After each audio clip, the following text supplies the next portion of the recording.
Zoom, इसको देखो। Zoom, इसको देखो।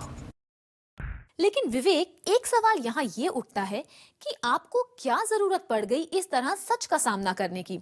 कहीं आपको सलमान खान से हुए अपने पंगे का फल तो नहीं भुगतना पड़ रहा? शायद हाँ। तभी तो विवेक को अब सलमान से अपने झगड़े का है बेहद पछतावा और अब वो इस पंगे से मुक्त होना चाहते हैं। छोड़ दिया मैंने, सब त्याग दिया, मुक्त हो गया। मुक्ति की राह पकड़ ली है विवेक ओबरॉय ने। अपनी सारी कंफ्यूजन अब वो मुक्ति से ही सुलझा रहे हैं। छोड़ दिया मैंने, सब त्याग दिया, मुक्त हो गया। ये मुक्ति किसी ऐसे शख्स से है जिससे एक जमाने में उन्होंने लड़ाई की और माफी भी मांगी। नहीं, वो चैप्टर अब निपट गया यार, बोर हो गया हूँ मैं इससे सुन के। आप बोर नहीं हो गए सवाल पूछ के? दास्तां भुलाना तो हम भी चाहते हैं विवेक, मगर क्या करें, जब भी आपकी बातों में ऐसा जिक्र होता है तो याद आ ही जाता है वो शख्स जिससे जुड़ी हर बुरी कहानी आपके लिए बीता हुआ कल हो चुकी है और जिन बातों से आप मुक्ति पाना चाहते हैं। वो शख्स बॉलीवुड का सुपरस्टार सलमान खान। एक बार जो मैंने कमिटमेंट कर दी, उसके बाद तो मैं खुद की भी नहीं सुनता।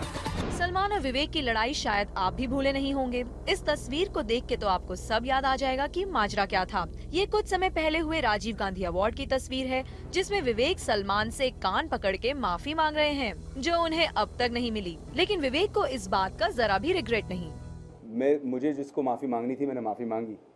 अब खुदा देख रहा है और मैं देख रहा हूँ, आगे जो होगा देखा जाएगा। बाकी मुझे किसी और के सामने कुछ रखने की जरूरत नहीं है, ना अर्जी किसी के सामने रखने की जरूरत है मुझे। मगर बात सिर्फ एक माफी की नहीं थी। इस अपॉलॉजी के पीछे भी थे कई किस्से, जिसमें शामिल था वो किस्सा भी जब सलमान के खिलाफ विवेक ने एक प्रेस कॉन्फ्रेंस बुलाई और कहा कि सलमान ने उन्हें एक ही रात में थ्रेटन करते हुए 40 कॉल्स किए और उन्हें अब्यूज किया। रिटेलिएटिंग टू दिस, विवेक ने कहा कि वो जाकर सलमान को पंच कर सकते हैं।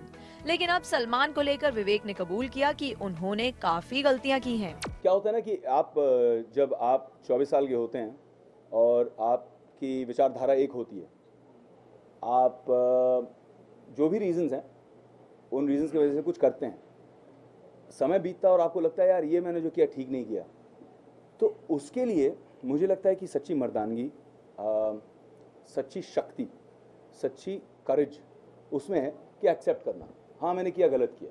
सबके सामने अपनी गलती का ऐलान विवेक ने कर तो दिया, मगर गॉसिप के उन गलियारों का क्या करें जहां से अब भी उनके और सलमान के बीच पंगे की बातें सामने आ रही हैं, जिसमें लेटेस्ट एडिशन है सलमान के भाई सोहेल का विवेक को एक पार्टी में वेटर बुलाना।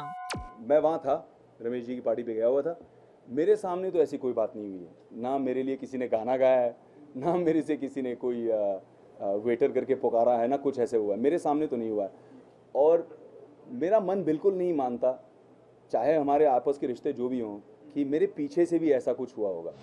इस इंसिडेंट से तो विवेक ने साफ इनकार कर दिया और सब कुछ ठीक हो जाए इसलिए अब सलमान के परिवार के भी गुणगान कर रहे हैं विवेक। तारीफें भी कुछ ऐसी कि सलमान और उनके भाइयों को वेल ब्रॉट अप चिल्ड्रन बताया।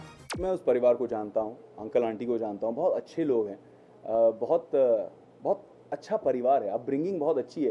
विवेक, आपकी इन सारी बातों से ये तो बिल्कुल शीशे की तरह साफ हो गया है कि सलमान से आप अपनी दुश्मनी भुला चुके हैं, मगर लगता है सच्चाई का ये आईना देखने के मूड में सलमान बिल्कुल नहीं है। शायद उन्हें डर है कि कहीं ये फिर चकनाचूर न हो जाए और ये सब कुछ रहे कंटिन्यू।